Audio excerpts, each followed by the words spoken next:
Boa tarde a todos. De início, agradecemos à coordenação da segunda edição do Tocria pela aceitação do nosso trabalho, que parece inicialmente destoar da proposta deste evento.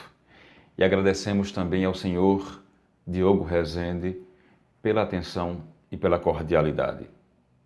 Bom, é importante ressaltar que a partir da leitura das peças teatrais O Pagador de Promessas, publicado em 1959, e O Santo Inquérito, publicado em 1966, ambas do dramaturgo brasileiro Dias Gomes, as experiências culturais que se podem vivenciar são provocações para que se entendam as histórias de uma nação.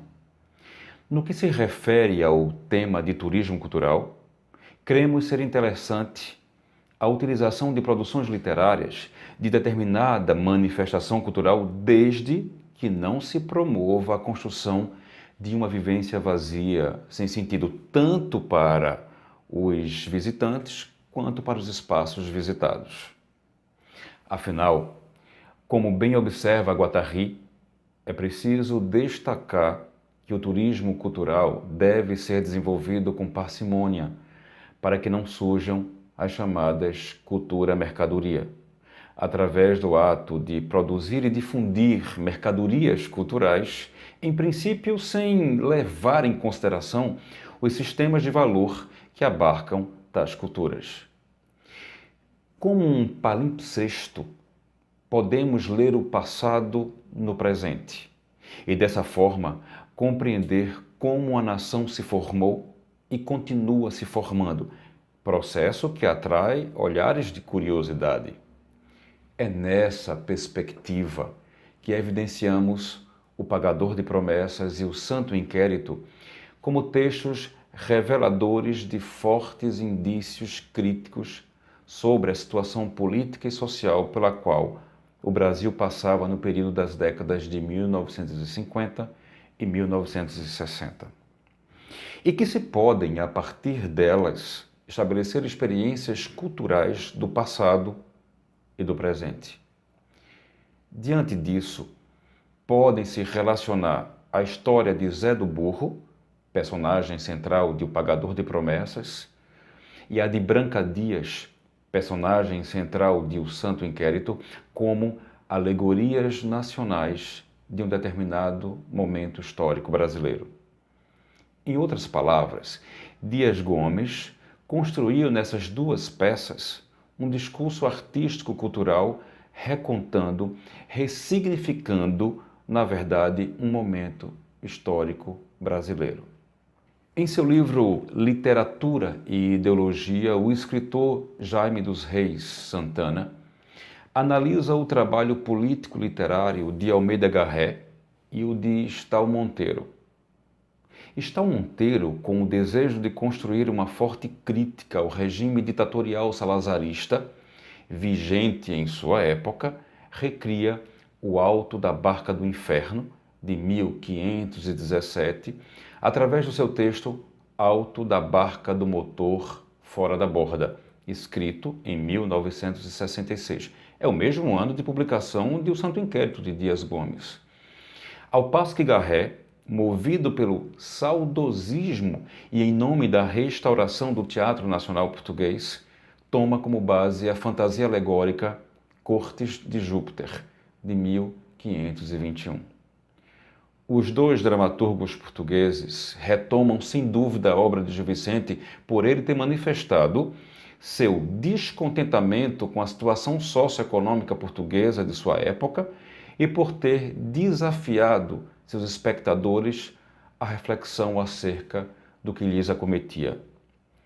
O trabalho do escritor e pesquisador Santana tem como eixo central a intertextualidade, visto que a peça de Stal Monteiro propõe o fim de um sistema social de exclusão, tomando o dialogismo com a obra vicentina como instrumento para criticar duramente a estrutura da sociedade portuguesa, geradora das injustiças sociais que a caracterizavam. Vendo a obra de Dias Gomes, a gente pode comentar o seguinte: A história de O Pagador de Promessas se passa na década de 1960, na Bahia, e conta a história de Zé do Burro. Ele fez uma promessa para Santa Bárbara, que no sincretismo religioso brasileiro seria exatamente Iansã.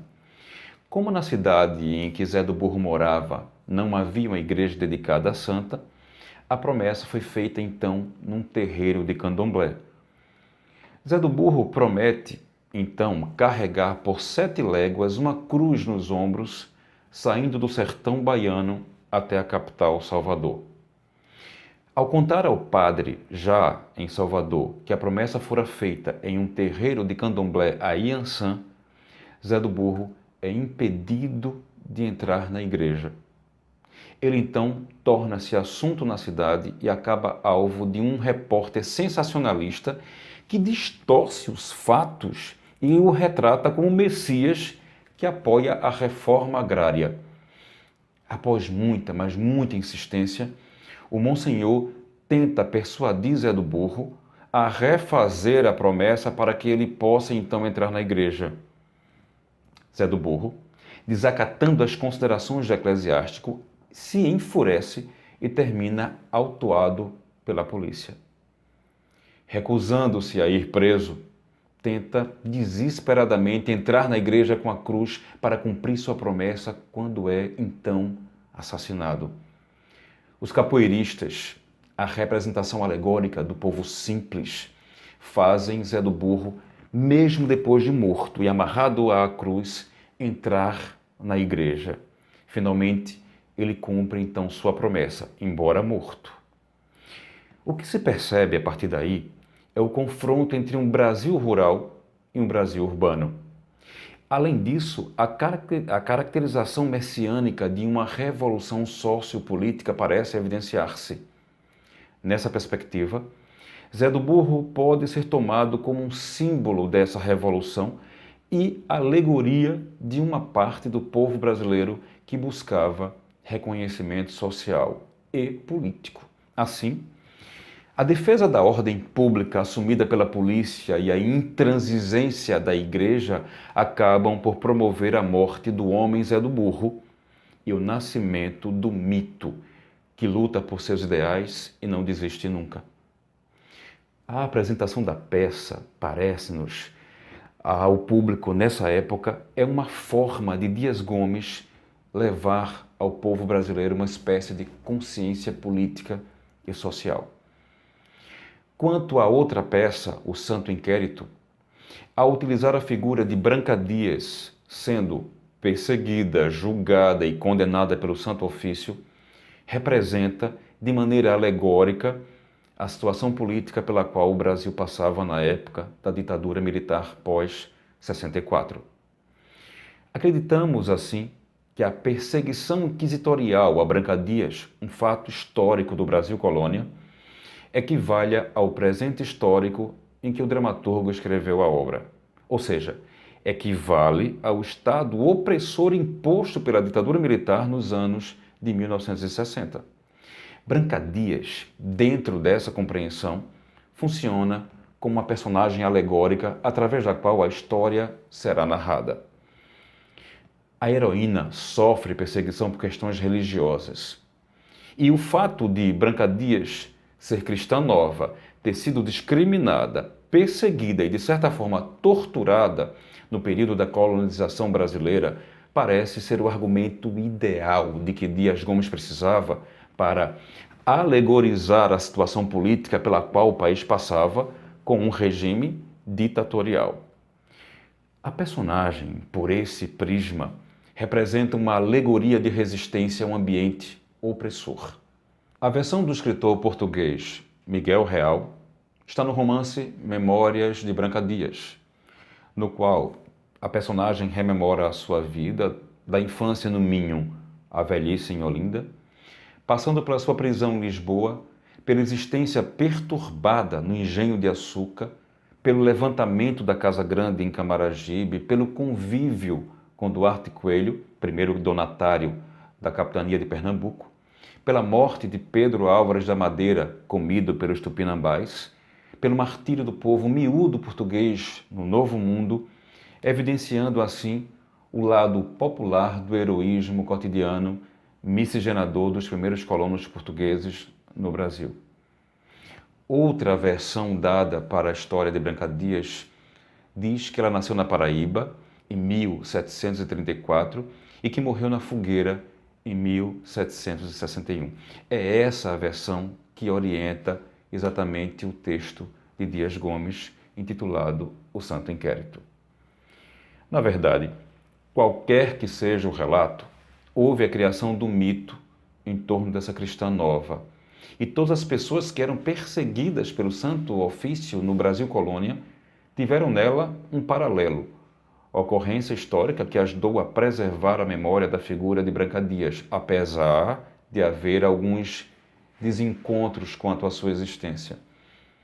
Esse paralelo entre a história da cristã nova e as pessoas perseguidas constitui-se como um dos mais representativos motes para que Dias Gomes pudesse denunciar as barbaridades de um Estado autoritário sem ser direto, óbvio e, por consequência, censurado.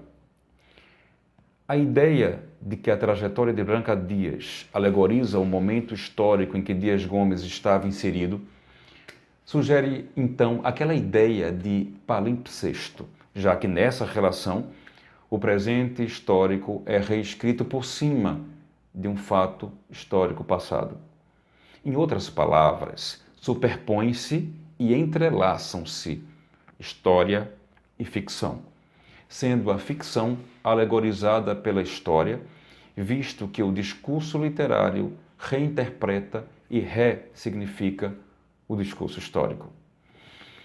Bom, o conceito, então, de alegoria nacional proposto por Jameson permite que se conecte o presente histórico-ficcional das duas peças de Dias Gomes com o presente histórico real brasileiro em que esses textos foram produzidos, enunciados, lançados, encenados.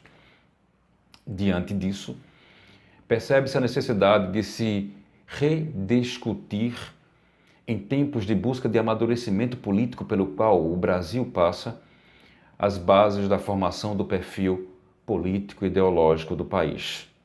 Para tanto, é muito viável que se analisem as produções artístico-culturais dos entornos da década de 1960. Devem-se criar condições para que uma manifestação possa ser apreciada por um turista, por exemplo, mas antes são necessárias reflexões sobre o significado e o valor que se dão em nossa sociedade a tais relações estabelecidas entre os brasileiros e a história de seu país. Nosso destaque para a dramaturgia corresponde ao fato de que essa manifestação artística tem o caráter do ato político-social inerente a toda representação teatral. Toda arte é política, indiscutivelmente, mas no caso do teatro, os atos políticos são praticados diante do público e com a participação dele. Essa é a característica fundamental da função dramática. Ela acontece. Trata-se do presente, não do passado. Ao contrário da pintura, da escultura, da literatura ou mesmo do cinema, que já aconteceram quando são oferecidos ao público, o teatro possibilita a esse público testemunhar não a obra realizada, mas a obra em realização. Essa é a proposta exatamente de dialogar o turismo cultural, as experiências culturais, com o conceito de alegoria nacional, visto aí nas obras O Pagador de Promessas e O Santo Inquérito de Dias Gomes. Muito obrigado pela atenção.